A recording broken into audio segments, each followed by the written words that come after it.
السلام علیکم دوستو وہ دوسری جنگ عظیم کے دوران فرانس میں 3 برس تک نازی اہلکاروں کی ناک کے نیچے سے جنگ کی خفیہ دستاویزات چوری، اتحادی جاسوسوں کے نیٹ ورک منظم اور فرار ہونے والے قیدیوں کی معاونت کرتی رہیں۔ ان کے دشمن انہیں جاسوسوں میں سب سے زیادہ خطرناک سمجھتے تھے، حالانکہ ایک ٹانگ سے معذور ہونے اور لنگڑا کر چلنے کی وجہ سے انہیں آسانی سے پہچانا جا سکتا تھا، پھر بھی وہ اپنا تعاقب کرنے والوں سے ایک قدم آگے رہتی تھیں۔ ورجینیا ہال کی ایک ٹانگ لکڑی کی تھی جس کا وزن 3 کلو تھا۔ اپنے قریبی ساتھیوں کے لیے بھی وہ ایک مہمہ تھیں۔ وہ مسلسل اپنا حلیہ تبدیل کرتی رہتی تھیں۔ وہ اچانک کہیں سے نمودار ہوتی تھیں اور پھر بغیر اطلاع کے غائب ہو جاتی تھیں۔ جنگ کے غیر معمولی واقعات اور جان جوخم والے کاموں کے باوجود لنگڑا کر چلنے والی ورجینیا کی زندگی کے بارے میں لوگوں نے ان کی موت کے بعد ہی جانا۔ ان کی موت سن 80 کی دہائی میں ہوئی تھی۔ حال ہی میں ان کی سوانح حیات بھی شائع ہوئی ہے جس پر اب فلم بنائی جائے گی۔ امریکی ریاست میری لینڈ میں 1906 میں ایک دولت مند گھرانے میں پیدا ہونے والی ورجینیا بچپن سے ہی سفیر بننا چاہتی تھیں۔ وہ انگریزی، فرانسیسی، اطالوی اور جرمن زبانیں روانی سے بولتی تھیں۔ 20 سال کی عمر میں ورجینیا اپنی تعلیم مکمل کرنے یورپ پہنچی اور وارسا، وینس اور ازمیر میں امریکی سفارت خانوں میں بطور کلرک کام کیا، لیکن وہ سفارتکار نہیں بن سکی۔ سونیا پرنیل نے 3 برس تک ان پر تحقیق کر کے ورجینیا کی سوانح حیات لکھی ہے۔ ان کا کہنا ہے کہ ورجینیا کو بار بار اس لیے مسترد کیا گیا کیونکہ وہ ایک عورت تھیں۔ اس سے پہلے امریکہ میں کسی عورت کو سفارتکار نہیں بنایا گیا تھا۔ 27 برس کی ورجینیا ہال کا سفارتکار بننے کا خواب اس وقت پوری طرح ٹوٹ گیا جب شکار کے دوران حادثاتی طور پر ایک گولی ان کی بائیں ٹانگ میں لگ گئی۔ ان کی ٹانگ میں ناسور کی وجہ سے ان کی زندگی خطرے میں تھی، جس کے بعد ڈاکٹروں کو گھٹنے کے نیچے سے ان کی ٹانگ کاٹنی پڑی۔ پرنل کا کہنا تھا کہ ورجینیا ایڈونچر سے بھرپور ٹام بوائے تھیں جنہیں گھڑ سواری اور شکار کا شوق تھا۔ معذوری کے بعد انہیں ایک غیر اہم خاتون کے طور پر مسترد کر دیا گیا، لیکن ایک روز وہ انتہائی اہم خاتون بن گئیں۔ پرنل کا کہنا ہے کہ معذوری کے بعد مایوس ہو کر گھر بیٹھنے کے بجائے ورجینیا نے زندگی میں غیر معمولی چیزیں کرنا شروع کر دیں۔ ایک تو وہ جانباز قسم کی تھی، لیکن حادثے نے انہیں مزید فولادی بنا دیا۔ وہ یہ ثابت کرنا چاہتی تھیں کہ ان کے زندہ بچ جانے کا کوئی مقصد ہے۔ دوسری جنگ عظیم کے دوران جب ورجینیا نے فرنٹ لائن پر کام شروع کیا، اس وقت تک امریکہ جنگ میں شامل نہیں ہوا تھا۔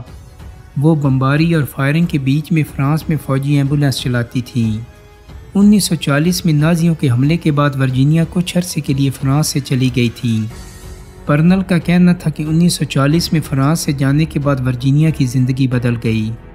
اسپین میں ایک ریلوے اسٹیشن پر ایک برطانوی خفیہ ایجنٹ کی نظر ان پر پڑی۔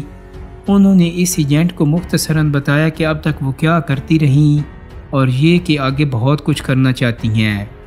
جاتے ہوئے اس ایجنٹ نے ورجینیا کے ہاتھ میں اپنا فون نمبر دیا اور کہا کہ جب لندن پہنچو تو میرے اس دوست کو فون کرنا، وہ تمہارے لیے کچھ کام نکال لے گا۔ اس کے بعد ورجینیا جاسوسی کے کام میں لگ گئیں۔ لندن میں ورجینیا نے اسپیشل آپریشنز ایگزیکٹو یعنی SOE کے لیے کام کرنا شروع کر دیا۔ پرنل کا کہنا ہے کہ SOE کی جانب سے دشمن کے علاقے میں خواتین کو نہیں بھیجا جاتا تھا، لیکن 6 ماہ میں وہ اپنا ایک بھی ایجنٹ دشمنوں میں شامل نہیں کر سکے تھے۔ 1941 میں جب ورجینیا نیو یارک پوسٹ کی رپورٹر بن کر واپس فرانس پہنچی تو کہا جاتا تھا کہ یہ ایک انتہائی خطرناک مشن تھا جس میں ان کی زندگی کے امکانات 50-50 تھے۔ نازیوں کے خلاف مزاحمت کو منظم کرنے کے اپنے خطرناک مشن کو پورا کرنے کے لیے انہوں نے مقامی کعبہ خانے کی ایک میڈم جرمین کو اپنے گروپ میں شامل کر لیا، جو 30 کے پیٹے میں تھیں اور انتہائی گلیمرس ہوا کرتی تھیں۔ اس کے علاوہ جنسی امراض کے ایک ڈاکٹر کو بھی ساتھ ملایا جو ان کی چیف بن گئے۔ پرنل کے مطابق جرمین اپنے سیکس ورکرز کے ساتھ جرمن گاہکوں کی جاسوسی کرتی تھیں۔ وہ جرمن گاہکوں کو نشہ آور دوائیں دے کر ان کے پاس موجود اہم دستاویز کی تصویریں اتارا کرتی تھیں اور یہ معلومات ورجینیا کو بھیجتی تھیں جو یہ معلومات لندن بھیجا کرتی تھیں۔ انہوں نے سیف ہاؤس بنانے شروع کیے اور ان گھروں میں جیلوں سے فرار ہونے والے قیدیوں کی مدد کی جاتی اور انہیں اسپین بھجوا دیا جاتا۔ پیرنل کے مطابق آہستہ آہستہ انہوں نے سرکاری حکام، ریلوے والوں اور دیگر لوگوں کے ساتھ بھی اپنا نیٹ ورک بنایا جو انہیں خوراک، ایندھن اور ہر طرح کی مدد فراہم کر سکتے تھے۔ یہ ایک طرح کی خفیہ فوج بن چکی تھی۔ جلد ہی ورجینیا نے بڑے بڑے آپریشن کر کے ایجنٹوں کو جیل سے نکلوانا شروع کر دیا۔ پل اڑانے لگیں اور جرمن قافلوں پر حملے بھی کروائے، لیکن وہ کبھی کسی کے ہاتھ نہیں آئیں۔ آہستہ آہستہ جرمنوں نے ان کے بارے میں معلومات کے ٹکڑے جمع کیا اور اسے لمپنگ لیڈی یعنی لنگڑانے والی خاتون کا نام دیا۔ ورجینیا کو بہت محتاط ہو کر چلنا پڑتا تھا تاکہ لنگڑانے کی وجہ سے اس کی پہچان نہ ہو جائے۔ ورجینیا کو معلوم تھا کہ نازی پکڑے جانے پر مردوں سے زیادہ برا سلوک عورتوں کے ساتھ کرتے تھے۔ پرنل کہتی ہیں کہ یہ ایک خوفناک خیال تھا اور ورجینیا جانتی تھی کہ پکڑے جانے پر ان کا انجام کیا ہوگا۔ برطانیہ کو معلوم تھا کہ اگر ورجینیا پکڑی گئی تو اس کے ساتھ کیا ہوگا، اس لیے برطانیہ نے اسے فرانس سے واپس بلا لیا اور انہیں اسپین میں ہی رکھا گیا۔ لیکن ورجینیا فرنٹ لائن پر جانے کے لیے بضد تھیں اور 1944 میں وہ امریکی آفس کے احکامات پر دوبارہ فرانس میں داخل ہوئیں جو اب پوری طرح نازیوں کے قبضے میں تھا۔ یہاں وہ ایک بوڑھی کسان بن کر پہنچی۔ CIA کے مطابق ورجینیا نے جرمن فوج کے خلاف گوریلا جنگ کے لیے مزاحمت کاروں کی 3 بٹالین تیار کیں۔ اس دور کی ان کی ایک تصویر امریکہ میں لگی ہے جس کی رونمائی 2006 میں کی گئی تھی۔ جنگ کے بعد انہیں سروس کراس کے علاوہ دیگر اعزازات سے نوازا گیا تھا، لیکن اس نے ہر طرح کی توجہ کو نظر انداز کرتے ہوئے 1966 میں 60 سال کی عمر تک خاموشی سے CIA کے لیے کام کیا۔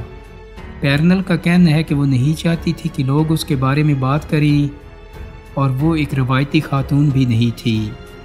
ورجینیا 1982 میں انتقال کر گئیں، لیکن مورخین نے حال ہی میں ان کی غیر معمولی زندگی کے ٹکڑے جمع کرنے شروع کیے ہیں۔ دوستوں، امید کرتا ہوں کہ میری آج کی ویڈیو آپ کو پسند آئی ہوگی۔ ویڈیو اچھی لگی ہے تو اس کو لائک اور شیئر کر دیں۔ میرے چینل کو سبسکرائب کرنے کے ساتھ ساتھ بیل آئیکن کو بھی کلک کر دیں تاکہ آپ کو میری آنے والی مزید ویڈیوز کے نوٹیفیکیشن ملتے رہیں۔ بہت جلد ہی ایک نئی ویڈیو کے ساتھ ملاقات ہوگی۔ اپنا بہت سارا خیال رکھیے گا۔ اللہ حافظ۔